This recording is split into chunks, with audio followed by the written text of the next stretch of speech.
अगतंत्र में एक टॉपिक है मध्य एवं मध्यातय। तो ये तो शॉर्ट क्वेश्चन है या कहीं कहीं यूनिवर्सिटी में लॉन्ग आया हुआ है, वरना 5 मार्क्स का ही क्वेश्चन है।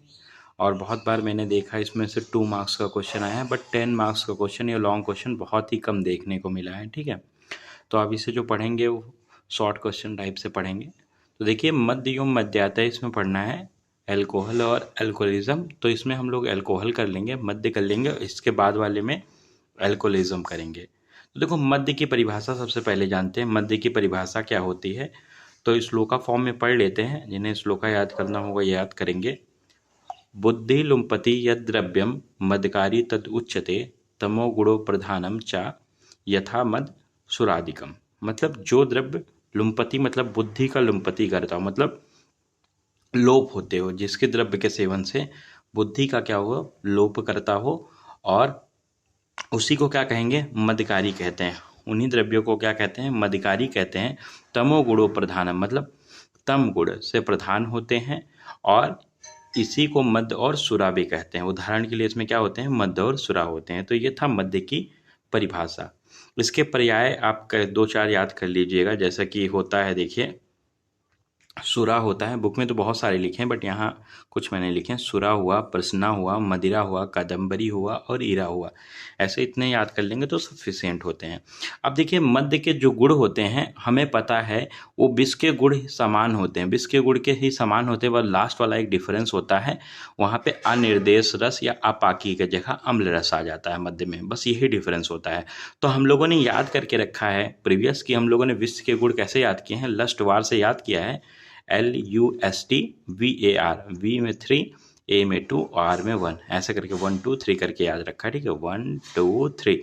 तो ऐसे याद है हमको, बस इसमें से एक डिफरेंस करना है, अनिर्देश रस या अपाकी की जगह अम्ल लेना है। ठीक है, तो देखो, L फॉर लघु हो गया, U फॉर उष्ण हो गया, S फॉर सूक्ष्म हो गया, और T फॉर तीक्ष्ण हो गया। V से 3 चीज़ें लेनी है, व्यवायी, विकासी और विशद।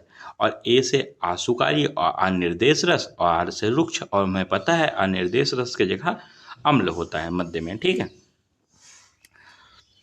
अब बात करते हैं मध्य एवं ओज के गुणों में विपरीतता। मतलब देखो, पता है हमें कि मध्य और विष के गुण तो समान होते हैं, लेकिन ओज के गुण क्या होते हैं, विपरीत होते हैं। तो देखो, ओज के गुण हम विपरीत है, लेकिन विपरीत करके हम लोग नहीं याद करते हैं क्योंकि कन्फ्यूज़न बहुत सारा होता है। इसका भी ट्रिक हम लोगों के पास है। MP से गुड़हल करके आप याद रखेंगे तो ओज के आपको 10 गुण याद रहेंगे।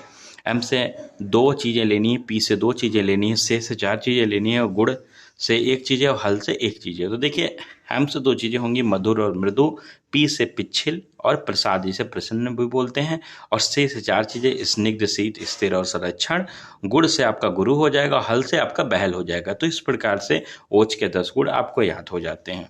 अब देखिए, सबसे बड़ी बात यहाँ ये आती है कि मध्य के जो 10 गुण होते हैं वो ओज के विपरीत 10 गुण होते हैं। अब ओज के जब विपरीत ये 10 होंगे तो ओज को क्या करेंगे, किसी न किसी प्रकार से उसको नुकसान करेंगे, क्षय करेंगे। ठीक है, तो देखो, मध्य के जो 10 गुण होते हैं ओज के 10 गुणों में क्या करते हैं, क्षोभ उत्पन्न करते हैं। अब देखो, मध्य का लघु गुण होता है तो ओज के गुण का नाश कर देता है। उष्ण गुण होता है तो शीत गुण का नाश कर देता है ओज के। सूक्ष्म गुण मध्य का होता है तो बहल का नाश कर देता है। तीक्ष्ण होता है तो मृदु नाश करता है। व्यवायी होता है तो स्थिर का नाश करता है। विकासी होता है तो संरक्षण का नाश करता है। विशद होता है तो विच्छिल का नाश करता है। आशुकारी होता है तो प्रसाद या प्रसन्न का नाश करता है। और अम्ल मधुर का नाश करता है। और रुक्ष स्निग्ध का नाश करता है। तो इस प्रकार जो मध्य के 10 गुण होते हैं वो विष के 10 गुणों का नाश करते हैं। अब देखो, मध्य सेवन से क्या क्या लाभ होते हैं। तो मध्य सेवन से देखो, यहाँ लिखा है मैंने, अश्विनी कुमारों का महातेज स्वरूप हो जाता है, सरस्वती का बल स्वरूप हो जाता है, और इंद्र का वीर स्वरूप हो जाता है। तो ये आप 3 ही लाभ याद रखेंगे तो सफिशिएंट है। ठीक है, अब देखो, मध्य के गुण या दोष, मतलब मध्य गुण कारक एवं दोष कारक भी है। मतलब मध्य ही गुण कारक भी होता है और मध्य ही दोष कारक होता है। वो कैसे, तो देखो, बहुद्रव्यम बहुगुणम बहुकरम मतादकम गुणो दोषस्य च तद मध्यम उभय च उपलक्ष्यते। देखो, यहाँ पे हिंदी देख लेते हैं। देखो, बहुद्रव्यम मतलब बहुत सारे द्रव्य से मिलके बना होता है। ठीक है, बहुगुणम मतलब इसमें बहुत प्रकार के गुण पाए जाते हैं। बहुकर्मम मतलब अनेक प्रकार के इसके कर्म होते हैं। और ये मदादकम मतलब ये मध्यकारक होता है। मतलब नशा करने वाला होता है, ठीक है।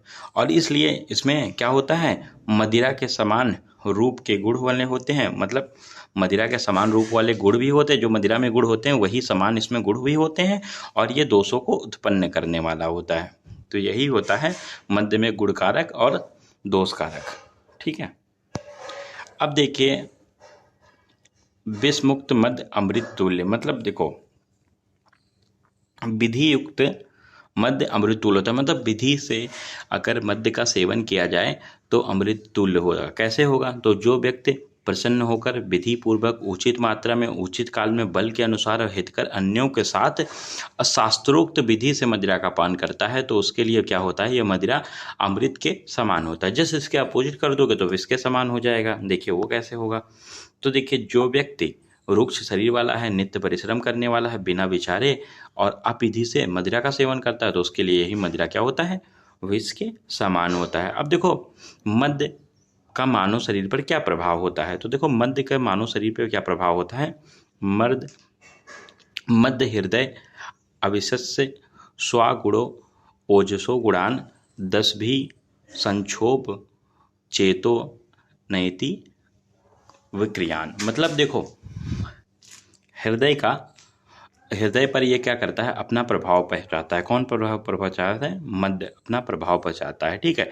और इसके जो गुण होते हैं स्वागुण, मतलब इसके अपने गुण होते हैं, वो ओजसो गुणान, ओज के गुण को जो 10 गुण होते हैं उनसे संक्षोभ उत्पन्न करता है। मतलब इसके जो 10 गुण होते हैं मद्य के, ये ओज के 10 गुणों में क्षोभ उत्पन्न करते हैं, मतलब उनका नाश करते हैं। और चेतो नयति विक्रियान, मतलब चेती मतलब होता है मन, तो मन की विकृति उत्पन्न करते हैं। विक्रियान मतलब मन में विकृति उत्पन्न करने वाला होता है। अब देखो मद्य की 3 अवस्थाएं होती हैं, तो मद्य की 3 अवस्थाएं कौन सी होती हैं, तो मद्य की प्रथम अवस्था होती है, मद्य की द्वितीय अवस्था होती है और मद्य की तृतीय अवस्था होती है। देखो मद्य की जो प्रथम अवस्था होती है उसमें जब मद्य ओज का विघात नहीं करता है, मतलब ओज पे कोई कष्ट नहीं पहुंचाता है, जबकि मद्य मध्यम वाला होता है या द्वितीय अवस्था जो होता है वो ओज में थोड़ी सी विकृति उत्पन्न करता है। और जो उत्तम मद्य होता है, ठीक है, या जिसे तृतीय अवस्था कहते हैं, वो जब विशेष रूप से ओज पर विघात करता है, मतलब विकृति उत्पन्न करता है ओज में, ठीक है। अब देखो ये 3 अवस्थाएं होती है, तो ये तीनों अवस्थाओं के एक अपने अपने स्पेसिफिक लक्षण होते हैं। देखो प्रथम मद्य के लक्षण क्या होते हैं, तो प्रथम मद्य के लक्षण में होता है प्राहर्षण प्रतिकरम पानम अन्नम गुण दर्श का वाग गीत प्रहर्षा नाम कथा नाम चा प्रवर्त्य का। तो देखो प्रहर्षण करने वाला मतलब आनंद प्राप्ति करवाने वाला, प्रीतिवर्धक होता है, और पान और अन्न का गुण पर पान करे हुए द्रव्यों का, अन्न किए हुए खाए हुए द्रव्यों के समान गुण को दर्शाने वाला होता है, ठीक है। वाग मतलब होता है वाणी बाजा बजाना, गीत मतलब गाना गाना, प्रहसा नाम मतलब हंसी मजाक करना, कथा नाम मतलब कथा वार्ता करना। सब इन सब की चीज़ों की क्या होती है, उसके अंदर प्रवृत्ति होती है। ना चा बुद्धि स्मृति हरो, मतलब बुद्धि और स्मृति का नाश नहीं करता, हरता नहीं है, ठीक है।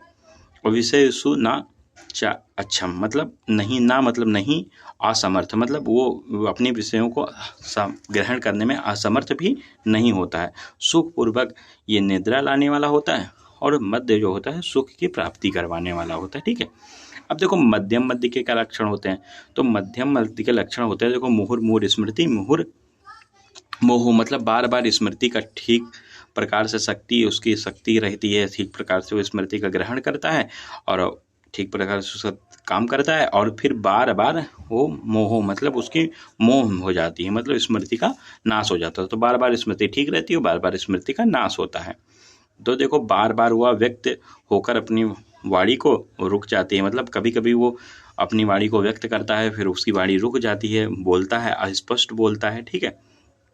कभी कभी वो उचित और कभी कभी वो अनुचित वचन कहने लगता है, और सिर में उसके चक्कर आता है, और किसी भी एक स्थान पर वो बैठता है, और जल और पीना और फिर अन्न खाना या वार्ता करना, इन क्रियाओं में भी कभी कभी उसके उचित होती है और कभी कभी उसे अनुचित करने लगता है। तो ये सब मध्यम मध्य के लक्षण थे। अब देखो इसके बाद जो आएगा मध्यम और उत्तम मध्य के बीच की जो अवस्था होती है, उसमें 2 कंडीशन होती हैं। इस अवस्था में वो अशुभ कार्यों नहीं होता है, जो अशुभ कार्य ऐसा कोई नहीं होता है जिसको वह ना करे, सारे अशुभ कार्यों का संपादन करता है और यह अवस्था उन्माद के समान भयानक होती है। ठीक है, जो मध्यम और उत्तम के बीच वाली अवस्था होती है। ठीक है, अब देखो तृतीय मध्य के लक्षण में क्या देखने को मिलेगा, तो इसमें कटी हुई लकड़ी के समान क्रियाहीन हो जाता है, मूर्छित होकर गिर पड़ता है और मद और मोह से उसका मन क्या होता है, आच्छादित हो जाता है। वह व्यक्ति